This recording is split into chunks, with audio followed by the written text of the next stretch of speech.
Ontem, para quem estava aqui, né, ontem à noite eu tive uma frase aqui para compartilhar com vocês, né? Hoje eles deixaram eu falar 2 frases, tá? Então já acabou. Então agora eu vou passar a palavra para os outros. A gente está aqui com 2 pessoas muito especiais, que depois eles vão poder explicar melhor quem eles são, mas para mim são meu pai e minha namorada, né? Que é o Ricardo e a Gleice. E hoje nós vamos conversar sobre um tema polêmico, né? Ideologia de gênero, um tema que está muito em alta, muito que se discutir sobre isso. Mas eu tenho certeza que tudo que vai ser falado vai ser com muito amor e nós vamos ter muito que aprender hoje. Então, sem mais delongas, eu vou deixar aqui a pergunta inicial para que eles possam fazer a introdução, né? A gente vai conversar um pouco sobre o que é isso, o que significa ideologia de gênero, e o que é que a Bíblia fala a esse respeito, né? E ao longo eles vão dar a introdução inicial e depois a gente vai poder ter algumas perguntas também que eles vão responder. Então, dou a palavra agora para o meu querido pai, Ricardo Marques, começar a fala dele. Boa tarde, pessoal. Eu sou Ricardo, pai do Daniel, tá? Me lançaram esse desafio, né? Para eu vir hoje à tarde aqui bater um papo com vocês nessa... O pessoal chama de mesa redonda. E o tema que deram para a gente é um tema bem polêmico, ideologia de gênero.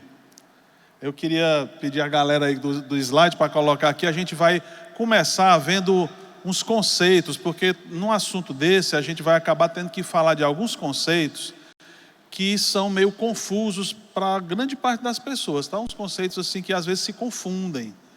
Então a gente vai esclarecer primeiro, antes de falar de ideologia de gênero, nós vamos esclarecer alguns desses conceitos para todo mundo ficar mais ou menos sintonizado aí para saber do que é que a gente está falando quando esses conceitos forem usados, tá? Quando esses termos forem usados. Cadê a turma aí do slide? Coloca aí para a gente ver com o pessoal. Pode passar aí, né? O primeiro conceito é sexo biológico. O que é sexo biológico? Ó? São características da nossa anatomia, né? E da nossa reprodução, que são determinadas pela genética. Então, a nossa genética, nosso DNA, determina de que sexo nós vamos ser, tá? Sexo masculino ou feminino, macho ou fêmea, tá? Então, em frente aí.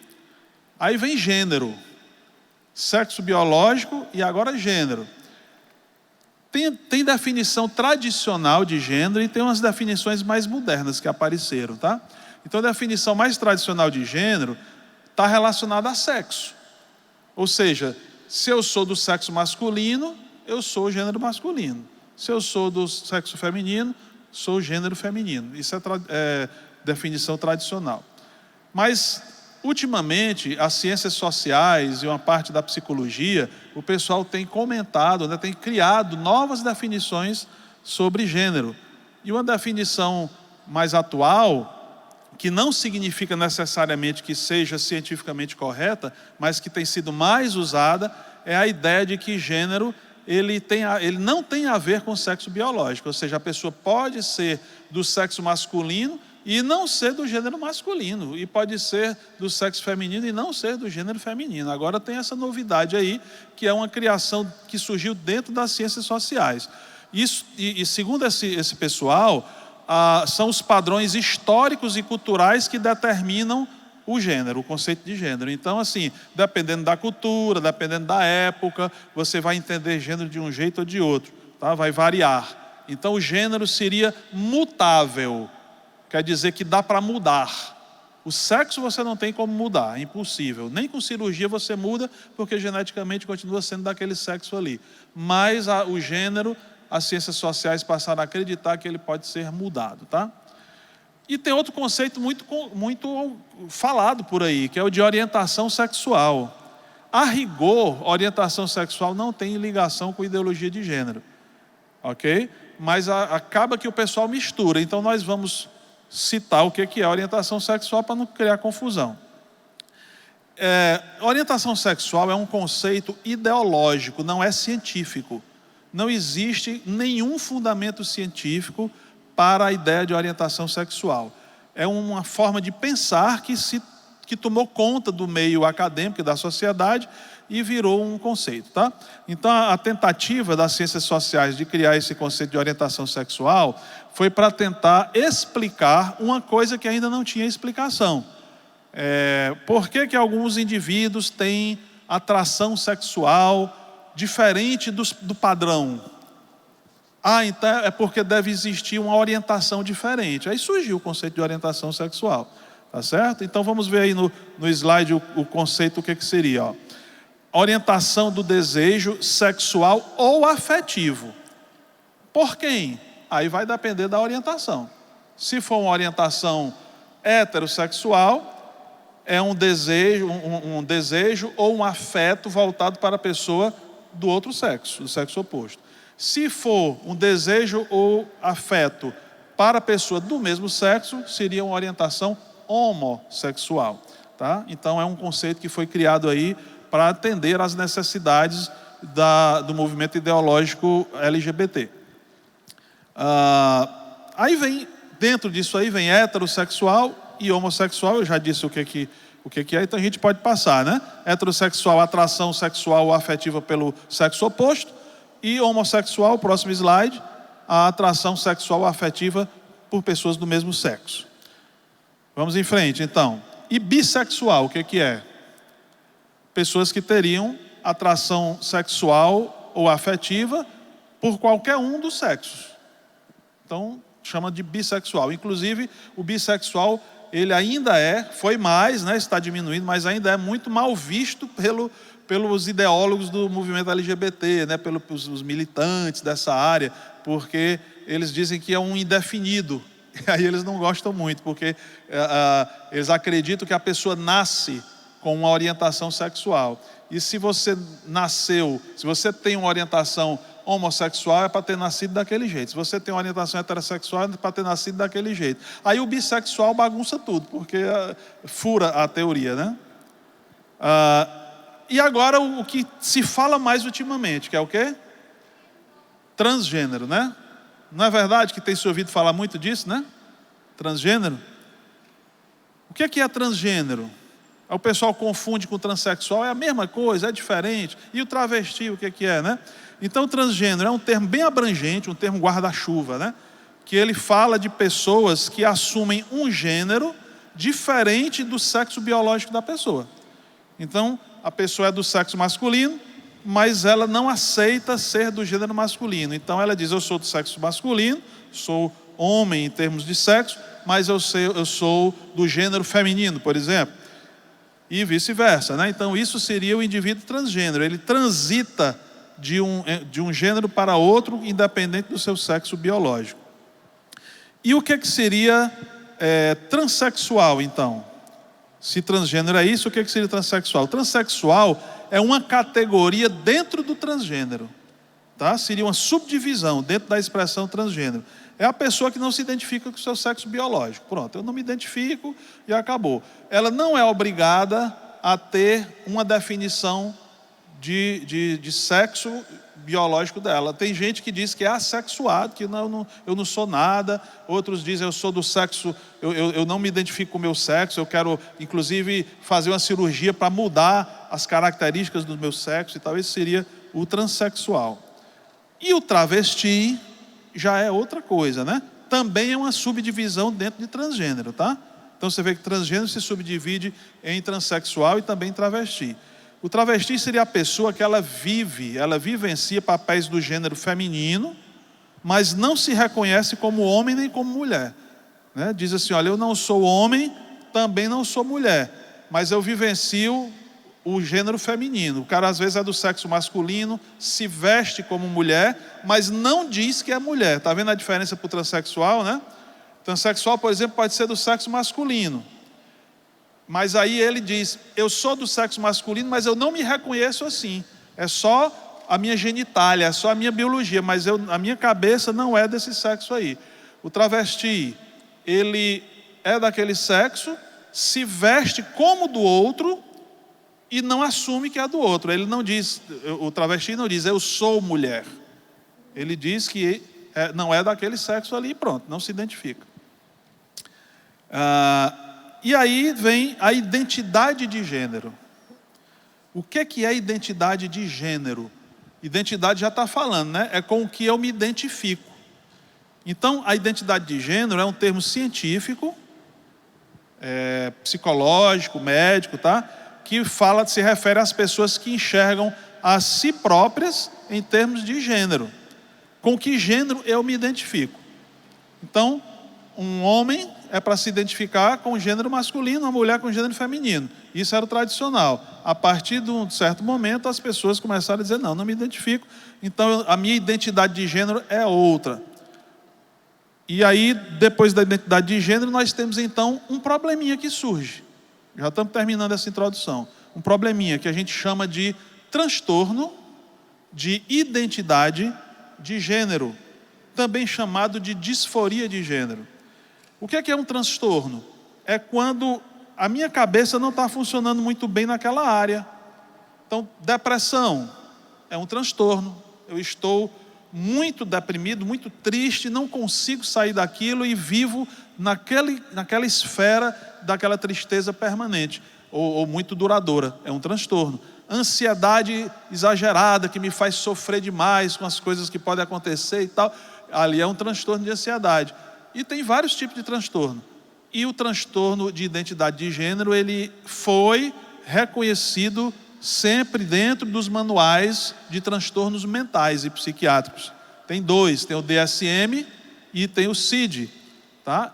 Um é mais usado pelos americanos, outro é mais usado na Europa, mas eles dizem mais ou menos a mesma coisa. E esses dois manuais reconhecem. Pode colocar o slide aí que tem os códigos da disforia de gênero. Olha aí, esses códigos são do CID-10, é o último manual de doenças mentais, de transtornos mentais e psiquiátricos.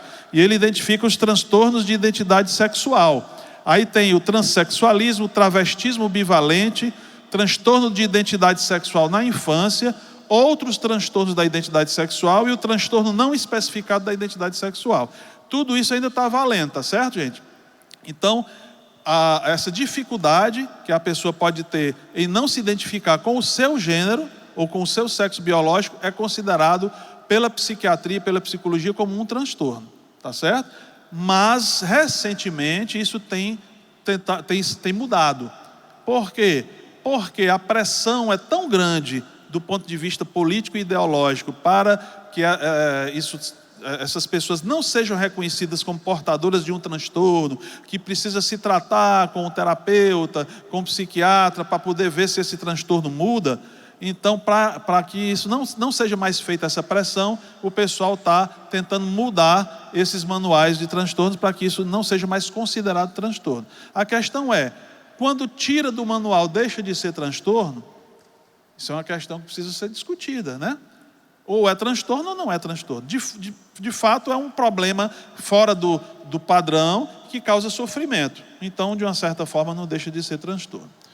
E aí, a gente tem o último termo desses esclarecimentos, que é um termo também muito comum hoje em dia, chamado homofobia. O que é homofobia? Vamos ver aí no slide.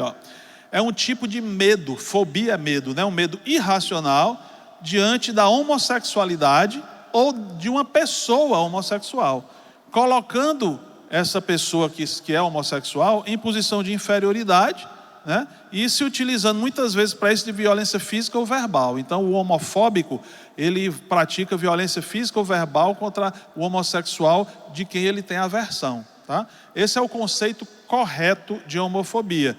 São raros os casos de homofobia dentro desse conceito, tá?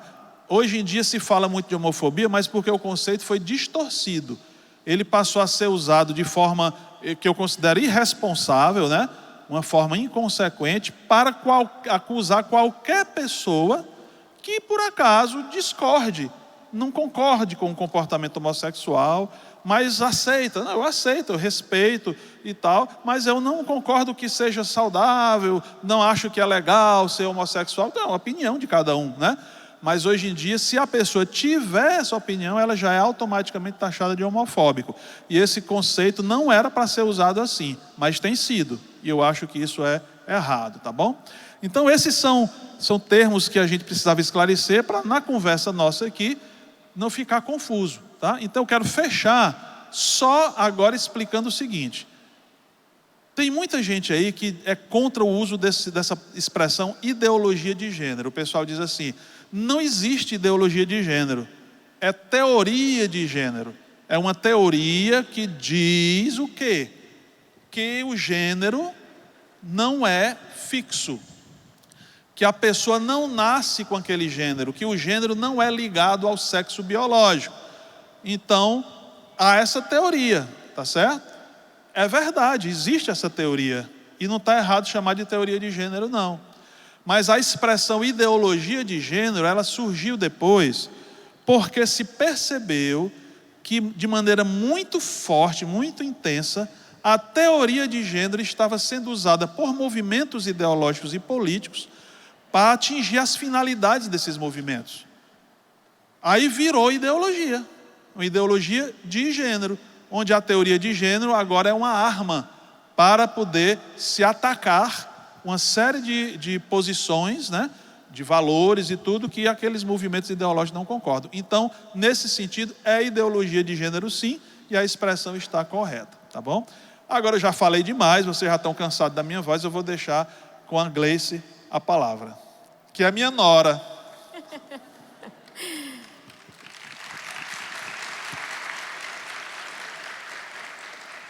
Bom, gente, boa tarde. Eu continuo me chamando Gleice. E é um privilégio estar aqui, né? Assim, é aquele momento agora que eu quero sair correndo depois que o Ricardo fala, que eu vou falar o quê? Depois que esse homem falou, mas vai dar certo. Deus é bom.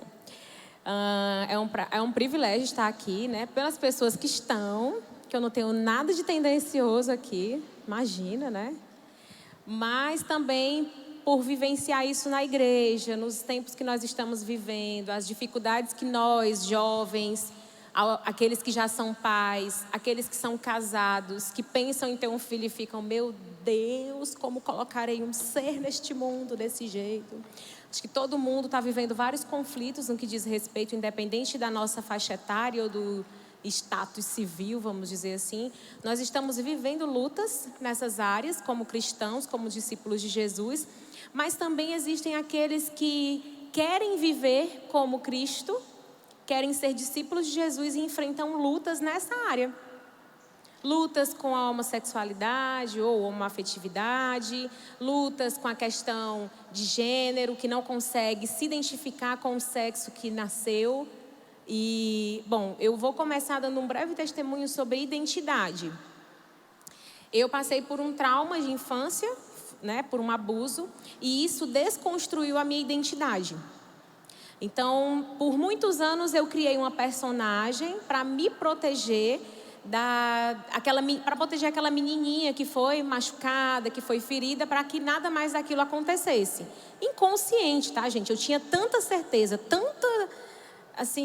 tanta convicção de que eu era aquela pessoa, aquela persona que eu criei, bruta, que não se importava, que não estava nem aí para o mundo, iracunda, atrevida, rebelde. Eu tinha tanta convicção daquilo que para mim era isso mesmo, essa é quem eu sou. Mas ao longo da minha caminhada com Jesus, Ele foi me mostrando e me revelando que existia dentro de mim uma outra pessoa. Tem gente que escreve assim, às vezes, né? Estou me tornando a melhor versão de mim. Eu posso dizer para vocês que eu estou me tornando a única versão de mim.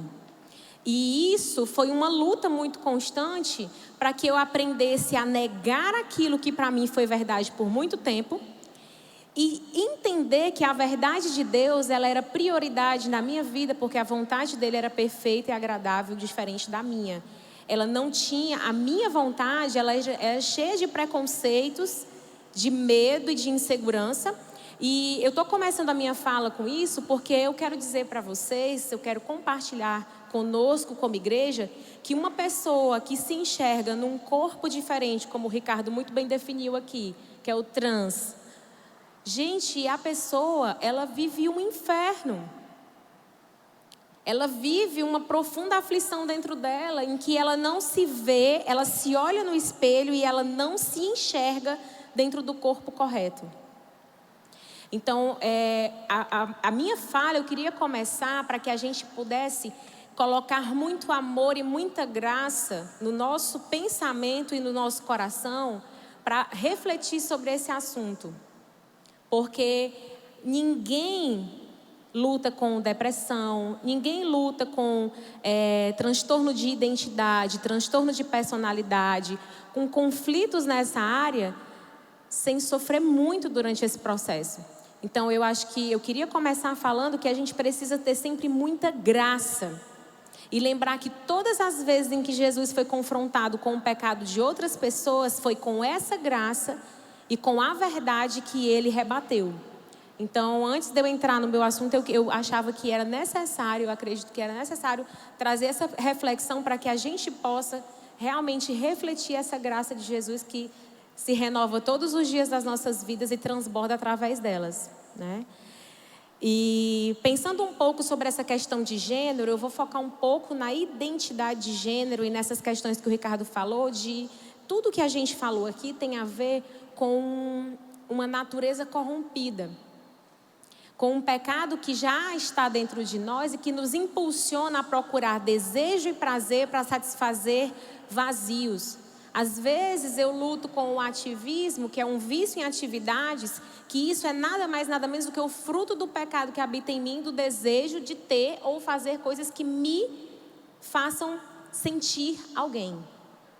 E muitas vezes a gente distorce a nossa sexualidade, seja uma pessoa que luta com a dependência de amor e sexo, por exemplo, e isso é um ponto importante, porque eu posso ser virgem e lutar com a dependência de amor e sexo. Eu posso não ficar com as pessoas e lutar com a dependência de amor e sexo. Por quê? Porque a mulher, especificamente, ela sensualiza, ela muitas vezes erotiza. Para quê? Para se sentir notada, amada e desejada. Por quê? Porque ela não se sente alguém para outra pessoa. E os homens, muitas vezes, repercutem esse comportamento também como uma forma de reproduzir algo que ele aprendeu desde criança, que o homem tem que ser garanhão, que o homem tem que ser o cara, tem que pegar todas, e por aí vai.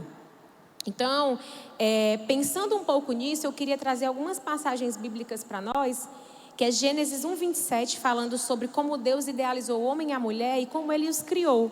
Que diz assim: assim Deus criou os seres humanos à sua própria imagem e semelhança. A imagem de Deus os criou, homem e mulher os criou. Rapaz, mas Deus criou muita coisa numa frase só.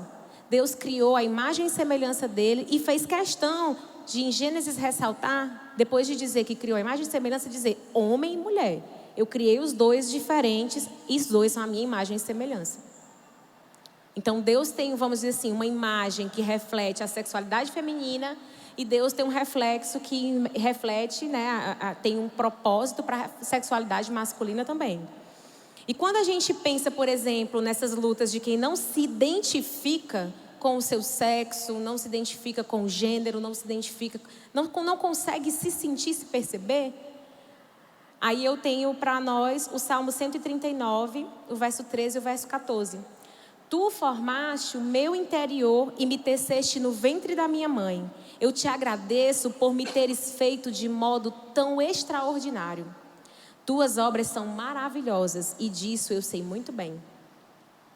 Então o nosso Deus, o Deus que nos criou, ele não é um Deus descuidado, ele é um Deus cuidadoso. Então como ele poderia ter errado ao me colocar num corpo diferente?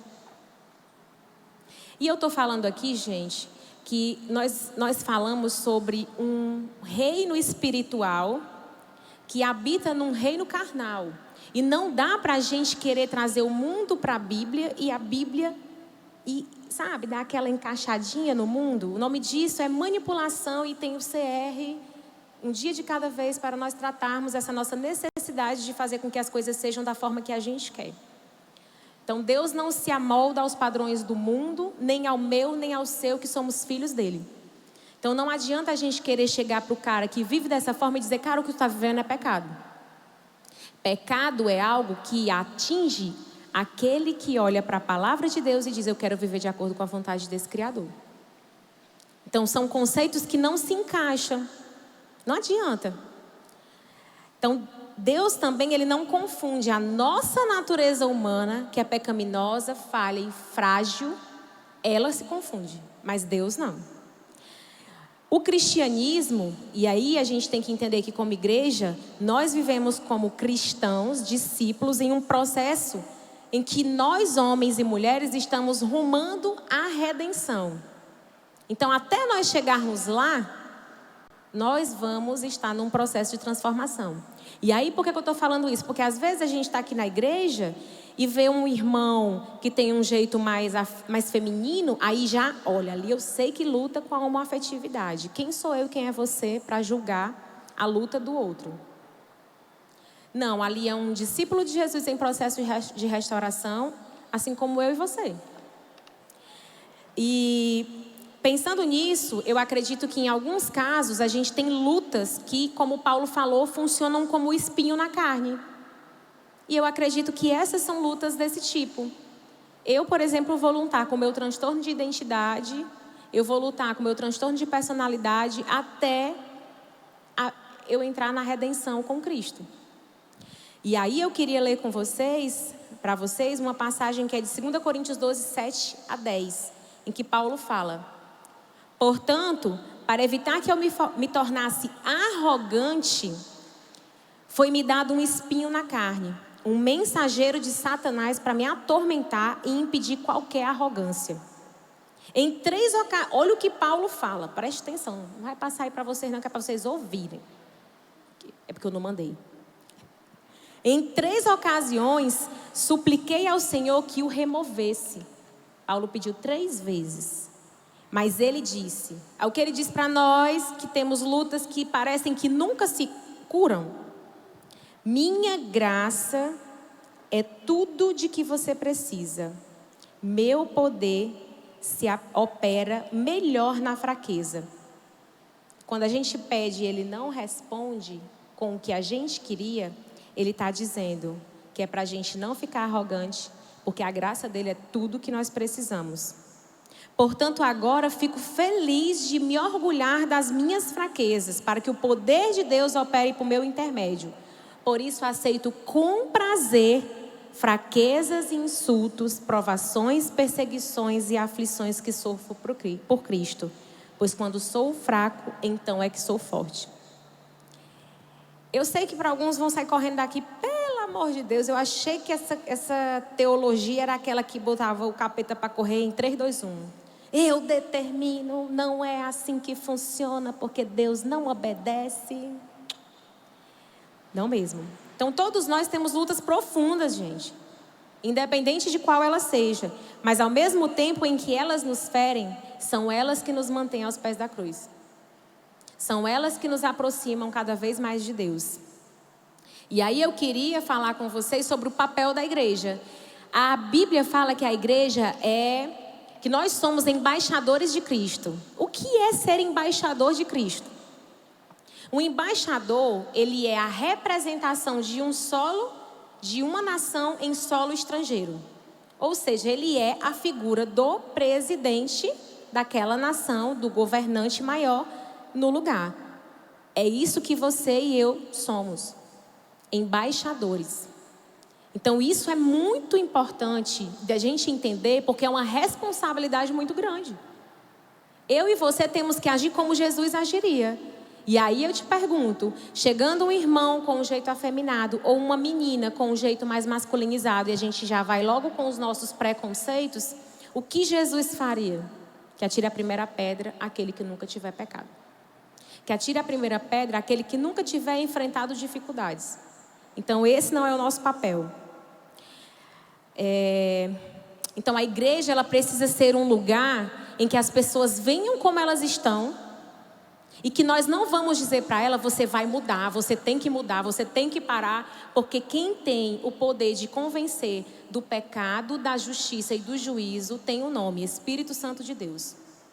Não é Gleice, não é Ricardo, não é Daniel, não é Maria, João, não é o pastor Armando, é o Espírito Santo de Deus. E nós como igreja precisamos ajudar essas pessoas a ouvir o Espírito Santo, que então habita nelas quando elas rendem a sua vida a Jesus. E fazer perguntas, e apoiar e orar juntos. E quando o cara chegar dizendo, eu tô caído, não é apontar o dedo na cara, é confrontar e exortar como Jesus fazia, em graça e em verdade. E aí é onde entra as questões. Pai, mãe. Quem é que quer ter um filho que tem lutas nessa área? Ninguém. Mas é porque nós estamos querendo sempre buscar uma felicidade.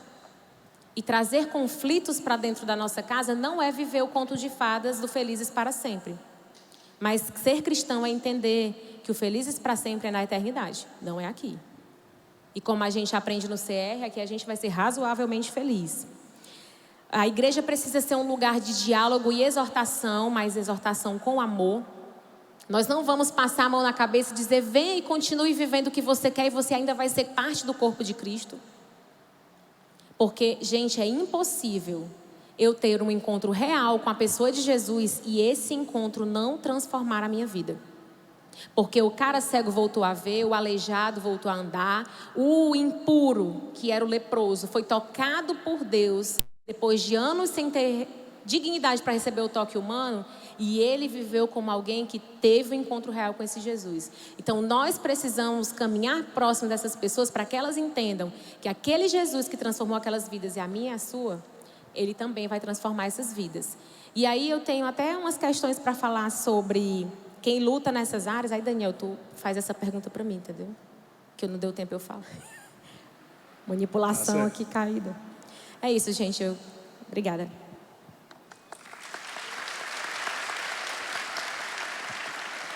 Muito obrigado.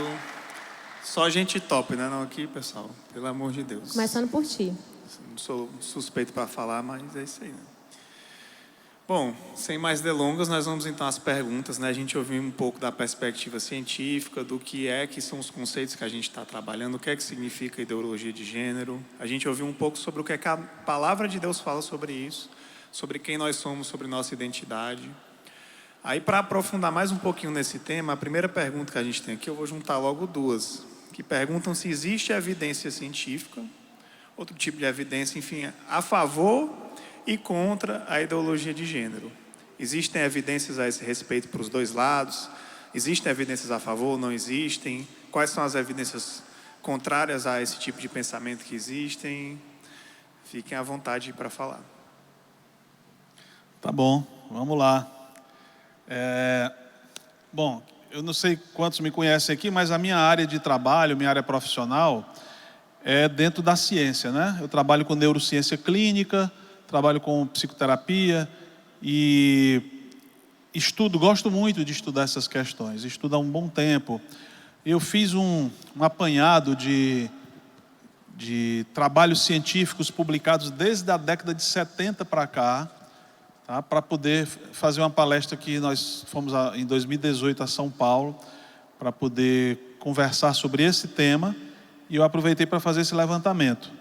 Então, dos estudos científicos que foram feitos dos anos 70 para cá, dos anos 70 para trás praticamente não existe, mas dos anos 70 para cá foram feitos muitos. E o fato é que não tem absolutamente nenhuma evidência científica que diga que o gênero não tem ligação com o sexo biológico. Como também não tem nenhuma evidência científica, aproveitando a carona, né, que diga que uma pessoa nasce homossexual, por exemplo, que é algo inato, né? Sem qualquer crítica ou conotação ideológica a respeito. Eu estou falando de ciência, tá? E aí a gente segue aqui. Eu pedi para o pessoal do slide colocar aí o slide número 30, para vocês verem aqui algumas imagens que vão ajudar a compreender a situação. Esse caso já é meio antigo, tá? O caso do David Reimer. Esse menino americano, né? Ele nasceu, ele e o irmão eram gêmeos, e eles tinham uma fimose, sofriam de fimose, que é excesso de pele no prepúcio, e o médico então foi tirar essa pelezinha, tirou do primeiro irmão direitinho, e quando foi tirado do David Reimer, o médico escorregou o bisturi elétrico e decepou o pênis dele. E aí o menino, bebezinho ainda, ficou sem pênis. Os pais ficaram desesperados, o que é que a gente vai fazer agora, como é que a gente vai criar essa criança desse jeito, como é que ele vai ser um homem normal e tal. Na época tinha um médico, aliás, um psiquiatra, chamado Dr. John Money. Pode passar o slide aí, é o próximo aí, tá? Dr. John Money, esse cara aí, ó. Ele era um discípulo de um biólogo muito famoso, meu colega de profissão, né, que eu sou biólogo, o Alfred Kinsey, que foi o pai da revolução sexual. Ele fez umas pesquisas e essas pesquisas resultaram na grande revolução sexual que começou nos Estados Unidos. Então esse Dr. John Money, que vocês viram aí na foto, ele era o psiquiatra mais conhecido nos Estados Unidos na época, que estava defendendo uma teoria, que é exatamente o que diz a teoria de gênero. Ele foi um dos pioneiros nisso. E ele dizia assim: o gênero da pessoa não tem a ver com o sexo biológico dela. E ele falando, dando entrevista sobre isso, os pais viram a entrevista e foram atrás do Dr. John Money. Chegaram lá e disseram: doutor, nós estamos com um problema, o nosso filho perdeu o pênis, ele ainda é pequenininho, o que é que a gente faz e tudo. Aí o Dr. John Money disse: simples, cria ele como menina. Menina não tem pênis, então ele não tem, então cria como menina. E aí os pais, desesperados, disseram: tá certo, o senhor tem certeza? Eles: tenho. A teoria de gênero, eu tenho certeza que ela está correta. Se você criar como menina, ele será uma menina. Tá certo? Se criar como menino, ele será um menino. O gênero é cultural, não tem a ver com o sexo biológico. E assim os pais fizeram. E essa criança, David Reimer, foi acompanhado pelo Dr. John Money a vida toda, tá? Fazendo terapia com ele, para poder ele se convencer de que era uma menina. Foi criado como menina, o irmão era o menino e ele era a irmãzinha. Roupa de menina, brinquedo de menina e tudo. Essa criança cresceu atormentada, não entendia por que só gostava de coisas de menino. Gostava de brinquedo de menino, gostava de roupa de menino, de jeito de menino, de brincar com os meninos. E então ele era criticado pelas meninas, coleguinhas dele, que não sabiam que ele era sexualmente homem, né? Era criticado porque essa menina só quer fazer coisa de menino. E era criticado pelos meninos porque dizia: essa menina só quer fazer coisa de menino. E o coitado dizia: por que eu sou assim? Até que quando ele já estava jovem, o pai, já não aguentando o tormento, o pai resolve contar para ele: você não é menina, você é homem. E aconteceu assim, assim, assim. Aí ele entendeu tudo que estava passando e ele diz: não, você pode ter me criado como mulher, mas a minha cabeça é de homem, sempre foi. Agora que eu estou entendendo por que minha cabeça é de homem. Eu sei que a vida dele foi tão atormentada, depois ele assumiu a identidade masculina, mesmo não tendo pênis, tá? Chegou a casar, mas ele acabou se suicidando. Se matou. E esse caso virou um caso clássico que é acobertado, escondido pela mídia e pelos ideólogos de gênero, porque o caso prova que a teoria de gênero está errada. Porque se ela estivesse correta, esse menino teria cabeça de menina, porque ele foi criado como mulher. Mas não adiantou o contexto cultural, não adiantou a criação, não adiantou todas as influências que ele recebeu e nem o tratamento feito pelo Dr. John Money. A cabeça dele continuava como cabeça de menino, com gostos de menino e assim por diante. E esse é um problema para a ideologia de gênero. Outros casos importantes. Coloca aí o slide 33, por favor. Existe um documentário, quem tiver interesse pode assistir depois, está na internet, tá? Chamado O Paradoxo da Igualdade. É um documentário feito na Noruega por um cara chamado Harald Eia, que esse cara ele é antropólogo e jornalista.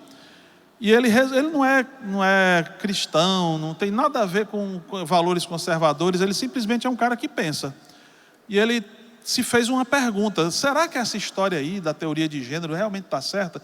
E ele perguntou por quê? Porque a Noruega foi o primeiro país do mundo onde o governo oficialmente adotou a ideologia de gênero. O que está acontecendo hoje em vários países, inclusive no Brasil. A Noruega começou faz muito tempo a adotar nas escolas, a adotar em todo canto. Então, ele se perguntou: existe isso mesmo? É verdade essa teoria de gênero, que o gênero não está ligado ao sexo biológico? E ele resolveu investigar, então ele fez uma pesquisa ampla. Ele foi aos cientistas. Começa o documentário ele entrevistando os ideólogos de gêneros da Noruega, que tinha lá um instituto mantido pelo governo da Noruega só para poder promover a ideologia de gênero, porque é fato científico na cabeça deles.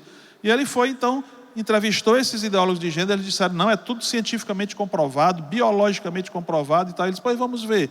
E ele sai pelo mundo, indo nos laboratórios, nas universidades de diferentes países, sobre pesquisas da área de genética, de biologia, de psicologia, de psiquiatria, de neurociência, conversando com os cientistas que estudavam a mente humana, o comportamento humano na área de gênero. E todas as evidências científicas desses diferentes cientistas, muitos dos quais nem se conheciam, de diferentes países e diferentes institutos de pesquisa, todos eles, as evidências mostravam que não tinha fundamento para a ideologia de gênero. Ou seja, que os teóricos de gênero lá da Noruega estavam todos com conversa fiada. Ele volta com as filmagens de todas as entrevistas e pesquisas, apresenta para os ideólogos de gênero desse instituto, sustentado pelo governo, e mostra como é que vocês dizem que é tudo embasado na ciência, a ponto do governo da Noruega ter aceitado esse argumento e dar milhões de dólares, que não me lembro agora qual é a moeda da Noruega, mas era equivalente a milhões de dólares, para vocês promoverem a ideologia de gênero no país, se o mundo todo da ciência está dizendo que não tem fundamento científico. Eles viram os vídeos e o argumento deles foi, mas assim, a gente não precisa de ciência para poder acreditar que a teoria de gênero está correta, não. E fincaram o pé e disseram que era aquilo mesmo e pronto. O resultado, o governo da Noruega fechou o instituto. E disse, não vamos mais dar dinheiro, não, vocês enganaram a gente. Mas enquanto a Noruega, pioneira da ideologia de gênero, tomou uma providência dessa porque avaliou cientificamente o problema, outros países no mundo agora estão fazendo aquilo que a Noruega fez lá atrás. Acreditando em falácias de que tem fundamento científico e estão transformando a ideologia de gênero em política social, política pública. Gente, é um contrassenso. É falta de conhecimento, né? Inclusive, a Noruega é um dos países que tem mais igualdade no sentido de oportunidades, né, entre homens e mulheres. Exatamente. E uma das questões também que surgiu lá foi justamente que eles esperavam que com a igualdade de oportunidades econômicas, sociais e tudo mais, homens e mulheres passariam a exercer praticamente na mesma quantidade os mesmos tipos de cargos e funções em diferentes áreas, né? Que uma das questões também que se levanta é que as divisões de papel de gênero são exclusivamente culturais, né? Mas o que aconteceu foi que ainda assim, obviamente que tem mulheres e homens que se interessam por coisas que não são tão comuns de cada gênero, mas ainda assim a grande maioria permaneceu exercendo os papéis que já são tradicionalmente exercidos nas sociedades, mesmo tendo oportunidades de ir para diferentes direções, né? E eles mostram isso no documentário, né? Eles vão lá nos locais de trabalho e perguntam por que as enfermeiras aqui é tudo mulher e tem 1 ou 2 homens. Cadê os homens na enfermagem? Por que da engenharia tem quase só homem e tem poucas mulheres? Tem, claro que tem. Mas a proporção era diferente. Por que a política pública do governo da Noruega de promover igualdade nas profissões, por exemplo, não resultou numa igualdade numérica de homens e mulheres? O resultado da pesquisa foi, porque há uma preferência de cada gênero por determinados tipos de atividades, sempre existindo as exceções, evidentemente. E engraçado, eles fizeram essa pesquisa com bebês, está no documentário também, e fizeram com macacos. Até com macacos. E sempre a mesma coisa. Aquele gênero tem determinadas preferências. Por exemplo, eles viram que bebês meninos tendiam a prestar mais atenção em objetos, máquinas, objetos que funcionavam e tal, e as meninas não prestavam atenção nos objetos, prestavam atenção nos rostos das pessoas. Que engraçado, desde bebê. Então, há sim características típicas de gênero, bem definidas e pré-determinadas biologicamente ligadas ao sexo biológico, tá? Então isso essa e muitas outras evidências que eu não vou apresentar aqui por causa do tempo, tá? Mostram que não tem fundamento científico para a ideologia de gênero, ou para a teoria de gênero, que acredita que o gênero não é determinado biologicamente e que a pessoa pode variar de acordo com a cultura, tá certo? Agora, como a Gleice disse muito bem, eu estou orgulhoso da minha nora, viu? Fala bem, não fala não, pessoal? Eu fico impressionado, viu?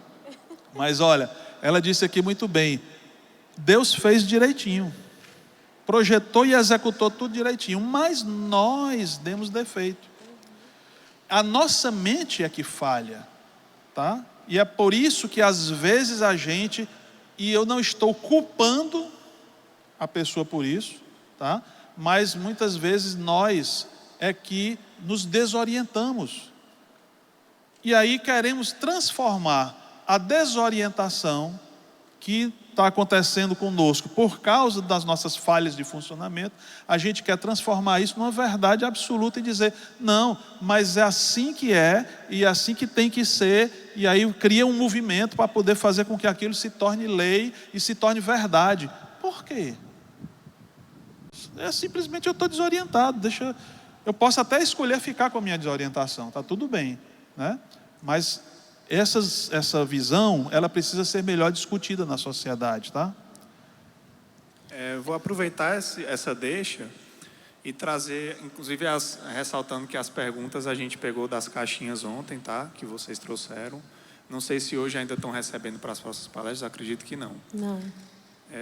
Mas eu já vou aproveitar essa deixa para trazer uma pergunta aqui, que eu acho que é o seguinte, a gente já viu a questão das evidências científicas, tudo bem, então a gente viu que a ideologia de gênero é uma falácia, mas diante disso, a gente, enquanto cristão, como é que a gente se porta em relação a isso na sociedade? Aí eu vou até juntar aqui perguntas que eu acho que tem a ver também. Primeiro é assim, posso ter um irmão, um amigo, ou um filho que se declara, por exemplo, gay ou transexual, transgênero. Hoje a sociedade, quando olha essas coisas, ou ela celebra, ela diz muito bem, lindo, maravilhoso, seja assim mesmo, é quem você é e pronto. Ou muitas vezes o contrário, condena e isola esse tipo de pessoa. Uma família que não aceita, o que é que ela faz? Acaba distanciando aquela pessoa da família, ela cria marcas de dores, de rejeição, por não ser aceita daquela forma, quando ela não é encorajada, né? Então eu, como cristão, o que é que eu devo fazer? Como é que eu devo tratar se uma pessoa assim surge na minha família, se é o meu filho, se é o meu irmão, minha irmã, meu amigo de colégio, de faculdade, de trabalho. E aí, além disso, tem outra questão que eu acho que tem a ver, que é o seguinte, esse tipo de ideologia também está muito presente no ambiente universitário, e hoje em dia até no escolar está chegando. Então, como é que a gente lida nisso? Tanto no plano individual, eu com aquela pessoa, né? Esse meu amigo, esse meu irmão, enfim, como no plano coletivo, na minha universidade, na minha escola, no meu trabalho, porque hoje, você sabe que tem aquela história da cultura do cancelamento, então é muito fácil eu dizer que eu não discordo, ou que eu não concordo com alguma coisa, ou eu querer ajudar ou conversar com aquela pessoa, e automaticamente você está achado de homofóbico, como a gente falou aqui no começo, você está achado de preconceituoso. Então, como é que a gente lida com isso, no plano individual com aquela pessoa, de uma perspectiva cristã, e no plano coletivo? Eu pegar aqui a fala primeiro, porque... Vai lá, porque é sua vez, é sua vez. né? Muito obrigada. Não, mas eu queria até fazer Deixa eu explicar primeiro aqui, né, que a minha formação, porque é que eu estou aqui, não é só por causa do Celebrando Restauração. Para quem não sabe, eu sirvo em tempo integral no CR, mas tem a ver também com a minha formação. Eu sou formada em História e estudei por muito tempo dentro da História o gênero, né? Eu participava de um grupo de pesquisa em estudos de gênero. Então, li John Stott, Simone de Beauvoir, um bocado de... E sei de onde é que o movimento feminista surgiu, quando que esse conceito foi transformado e o estudo de gênero surgiu nos anos 60 e tal. E eu acho muito interessante, o Ricardo foi falando dessas coisas que vão sendo encaixadas, né? E, por exemplo, cientificamente não há, mas culturalmente apareceu. E aí não vou usar esse termo, não vou usar, ponho amor nas minhas palavras. Modinha, tá? Mas assim, ponho muito amor nas minhas palavras. O que acontece? Tá virando uma coisa que quanto mais se fala, a pessoa que tem um problema de identidade, ela já chega naquele ponto de dizer assim, então eu acho que eu posso ser, por isso que o bi não é tão bem visto. Porque o cara não consegue decidir para qual lado ele vai. E aí ele é um problema até para o próprio movimento. O que acontece, gente, é que tem perigo de não falar sobre as coisas e o perigo de falar muito e muitas perspectivas sobre determinados assuntos. Porque a primeira coisa que eu lembro que eu estudei no primeiro semestre no curso de História não foi História, foi Teoria da História. E um dos livros que eu li falava sobre a motivação e a tendenciosidade de quem está escrevendo ou falando. Não existe imparcialidade. O que é imparcialidade? Eu não vou colocar o que é meu, eu vou só ser objetivo. E a ciência humana é a ciência mais parcial que existe. E a ciência humana é o quê? Sociologia, filosofia, história. Por que eu estou falando isso? Porque a gente tem que ter muita ciência de que... mas é porque eu estou lendo as feministas do começo do movimento. Ok, ponha elas no tempo delas, ponha elas partindo do pressuposto delas. Porque naquele tempo as mulheres eram muito, muito oprimidas. Mas elas eram muito oprimidas para quem? Para nós. Porque nós estamos no século 21, em 2021. Mas naquela época, as poucas mulheres que estavam ali viram algumas coisas que a maioria não estava vendo, a manada não estava vendo. E aí é onde entra o nosso cuidado em colocar os contextos e entender que hoje nós estamos discutindo sobre gênero e glória a Deus que estamos fazendo isso na igreja, porque nós temos jovens, casais, adolescentes que estão nas universidades enfrentando esses conflitos e achando que tem que defender Deus e provar Deus para aquelas pessoas. Esse é o papel do Espírito Santo. Relaxa. Tá? Você não tem que convencer ninguém de que Jesus é o Senhor e eu vou... mas eu tenho que decorar a Bíblia. Boa sorte com isso. Mas eu vou te dizer, você não precisa fazer isso.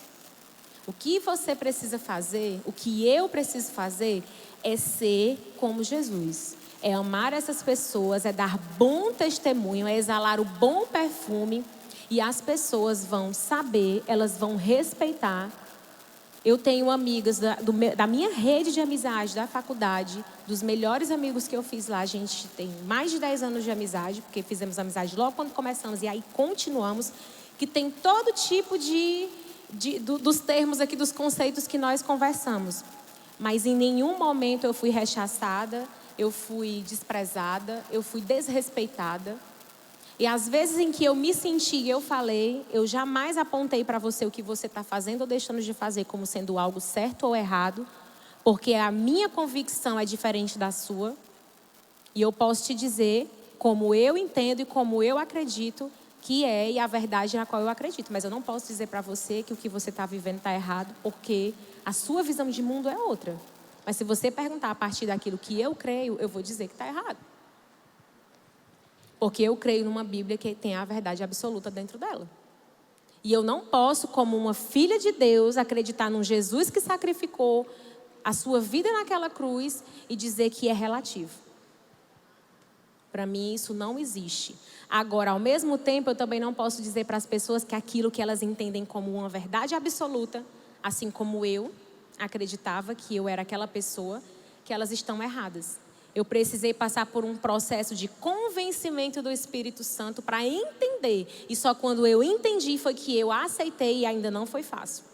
Então eu acho que quando nós estamos vivenciando esses ambientes, sejam igreja, seja sociedade lá fora, escola, universidade, o que for, o nosso papel primeiro é não levantar o dedo. Não apontar o dedo. Amar independente do que a pessoa está fazendo, mas em contrapartida, não abrir mão dos nossos valores. Eles são inegociáveis. E dá para fazer isso com graça e com verdade, porque era o que Jesus fazia. E as pessoas que lutam com essa área, porque o que acontece, se você é alguém que está aqui dentro da igreja, é discípulo de Jesus, se identifica como discípulo de Jesus e tem lutas nessa área, você não está sozinho. Existe um lugar para você e esse lugar é na igreja. Existe um lugar para você procurar ajuda, e se você entende que o sacrifício de Jesus na cruz foi maior do que o seu desejo, e você quer viver de forma a honrar esse sacrifício, existe um espaço para você dentro da igreja de Jesus, como um ambiente para você partilhar, caminhar com pessoas que não vão passar a mão na sua cabeça, mas que também não vão apontar o dedo na sua cara. Porque para mim, quando eu penso em corpo de Cristo, eu penso nisso. Suportai-vos uns aos outros não é tolerar, não. É ser suporte. É ajudar. E a Nicole criou até uma hashtag aqui sem querer, sozinho não pode. Gente, a gente não pode caminhar sozinho. Deus é um Deus relacional. Deus criou o homem e a mulher à sua imagem e semelhança. E todos os dias Deus ia, no final do dia, até o jardim ter com Adão. Deus procurava pelo relacionamento com a criação. Então nós precisamos entender que esse Deus que nos ama a esse ponto, Ele não nos fez para andar sozinhos e nas nossas lutas. E a maior paga, o maior preço do pecado é não confessar. Porque um pecado não confessado, uma luta não confessada, ela volta todos os dias para nos assombrar no travesseiro, embaixo da cama, nas entrelinhas das folhas que a gente lê. E aí quando nós, que temos lutas nessas áreas da sexualidade, nos colocamos num ambiente universitário, ao invés de nós sermos o sal que tempera e preserva lá fora, a gente vai ser o sal pouquinho e misto que vai se diluir. Então nós precisamos, primeiro de tudo, reforçar a nossa espiritualidade como servos e servas de Jesus e ser esse reflexo lá fora. E como pais e mães lidam com isso, e como amigos lidam com isso, eu sei que é difícil. A gente já conversou sobre isso, né, amor? De dizer assim, rapaz, se a gente tiver um filho e ele tiver lutas nessa área, eu vou te dizer, filho, você tem o poder de decidir as escolhas que você vai fazer. Nós te ensinamos os valores, você sabe os valores de Cristo e do Evangelho, mas eu e o Daniel, a gente já conversou sobre isso, a gente não vai amarrar o menino e descer o chicote nele, não. Eu fiz escolhas ruins na minha vida, eu cometi pecados, quando eu nem sabia que era um pecado, eu me converti aos 20 anos. E a partir dos 12 eu comecei a beber. Então, até depois de convertida, eu levei um tempo para deixar de fazer determinadas coisas. Hoje eu pago o preço dessas escolhas todos os dias, porque elas me assombram no travesseiro. Mas a graça de Jesus me lembra que o sacrifício dele prevalece. Então, se um filho meu escolher fazer coisas desse tipo, o meu papel é amar, acolher, não endossar pecado, não justificar pecado, confrontar e exortar, mas com graça e em verdade, que é como Jesus faria. E seja um amigo, um irmão, um filho ou quem for. Não sei se eu respondi a pergunta. Falar igual o Luizão, que sempre faz essas perguntas. Quer dizer que a gente pode ser amigo de gay? Claro, deve. Quer dizer que se o meu filho, ele se declarar trans, não é para expulsar ele de casa, não? Não. Rapaz. Mas também não precisa aceitar ele trazer todo mundo para dentro de casa. Entendi, ó. Entende? Existem coisas que são negociáveis, mas existem coisas que são inegociáveis. E os valores do Evangelho precisam ser, na sua mente, no seu coração, inegociáveis. Caso contrário, nós vamos ser aqueles crentes, ou que são extremamente legalistas, e que tudo é do diabo, ou nós vamos ser aqueles crentes, vida louca, vida... A pessoa herege cantando casulo. Mas é isso aí, vocês entenderam. Gente, até a Gleice comentou no começo, né? Que bom que a gente está conversando isso na igreja, né? Porque hoje em dia esse assunto está em todos os lugares. E eu falei brincando essas coisas, né? Mas é porque realmente o que acontece muitas vezes no ambiente de algumas igrejas é que não se fala sobre isso, que não se discute isso, que não se permite que ninguém sequer traga esse assunto à tona. Essas coisas são escondidas dentro das famílias. Os filhos que lutam nessas áreas não são acompanhados, não são cuidados, não são amados. Às vezes são expulsos de casa, né? Porque... essa questão do equilíbrio é muito importante para nós enquanto cristãos, né? É o amar sem concordar. É isso que nós fazemos em toda a sociedade. E com qualquer tipo de assunto, não é só com esse assunto, né? Em tudo que se faz no mundo... tem algo, muitas vezes, que vai contra o Evangelho, mas nós temos a oportunidade de escolher se nós amamos e acolhemos aquela pessoa para apresentar Cristo para ela, ou se nós rechaçamos ela completamente. Aí a gente fica isolado no nosso ambiente, né? E a gente tem mais 7 minutos, então eu vou deixar para vocês as palavras finais. Eu consegui ainda bem juntar as perguntas para a gente... Mas fica uma última pergunta para vocês fazerem as palavras finais e sair daqui a reflexão. Ricardo, Gleice, eu luto com essa área. Ou então eu conheço pessoas que lutam. O que é que eu faço? A Gleice já falou, tem lugar para você na igreja. Você não está sozinho. Então, eu queria que vocês deixassem as palavras finais para quem está lidando com esse tipo de assunto, num ambiente que convive ou dentro do seu próprio coração, com medo muitas vezes de ser mal visto, de ser cancelado. E quando você luta com isso e você quer lutar contra, aí você às vezes é odiado tanto pela igreja, a parte mais conservadora que já vê você como um filho do demônio e tal, como pelo mundo, porque vê que você não aceita a sua identidade, né? Então, eu deixei com vocês o último recado aí para vocês. Tá bom. Muito bem, vamos lá, né? Eu tenho muitas pessoas no meu ciclo de convivência que lutam com essas questões. Algumas são assumidas, dizem que não querem mudar, e a gente se dá muito bem e convive muito bem. Outras são assumidas e dizem que gostariam de mudar e pedem ajuda. E outras têm a luta, mas não assumiram ainda essa luta e estão tateando, né, em busca de uma resposta. Eu convivo com toda essa variedade de pessoas e sei que provavelmente muitos de vocês também. Quando a coisa parece complicada, o pior que a gente faz é complicar mais ainda. Então, como simplificar algo que chega nesse nível de complicação?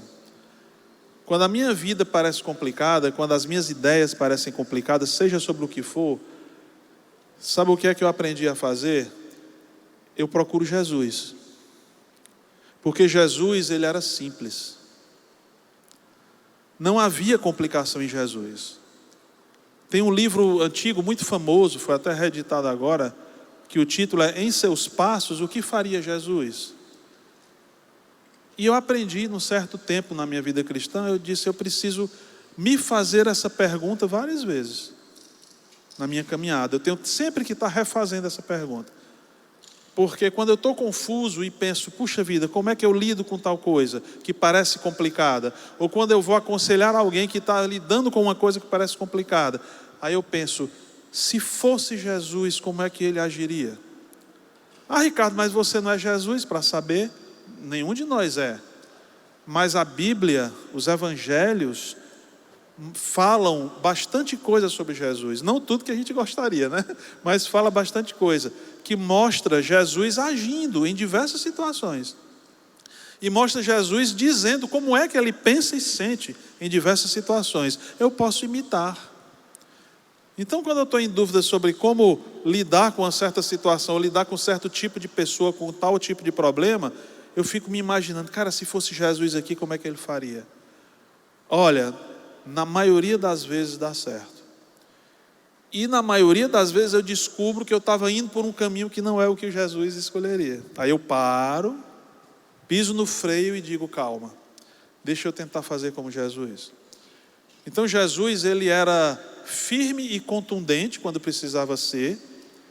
Ele dizia o que era que tinha que ser dito de forma muito... Jesus não era só paz e amor, não. Jesus era duro muitas vezes.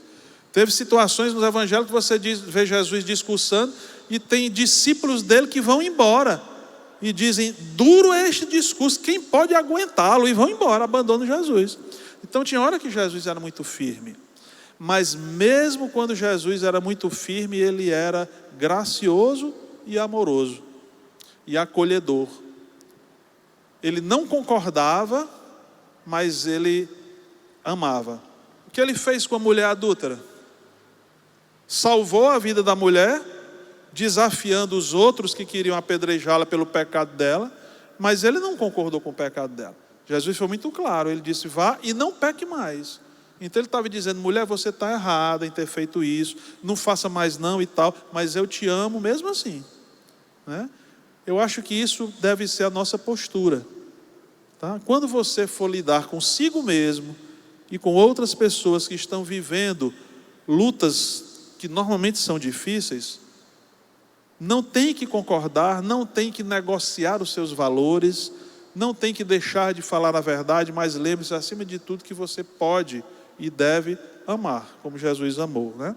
O resto é incrível, começa a acontecer naturalmente como consequência. Então eu queria deixar só essa lembrança aqui para vocês e agradecer pela atenção que todos deram.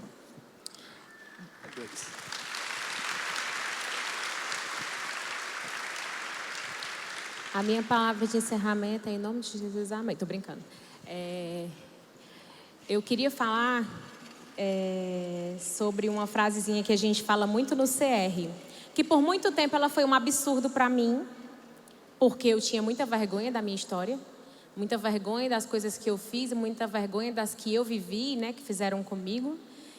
Mas uma frase que eu sempre coloco na minha cabeça, que é quando eu peco, eu vou chamar alguém para falar, enquanto a minha reputação for mais importante que a minha restauração, eu não vou conseguir sair do lugar.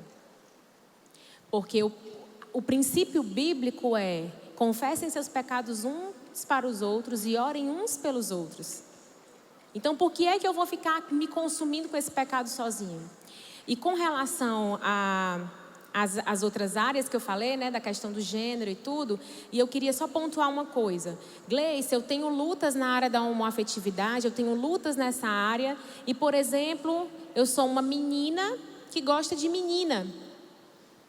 Mas eu posso, vivendo um dia de cada vez, confiar que Jesus vai transformar e vai me dar até prazer e desejo por meninos.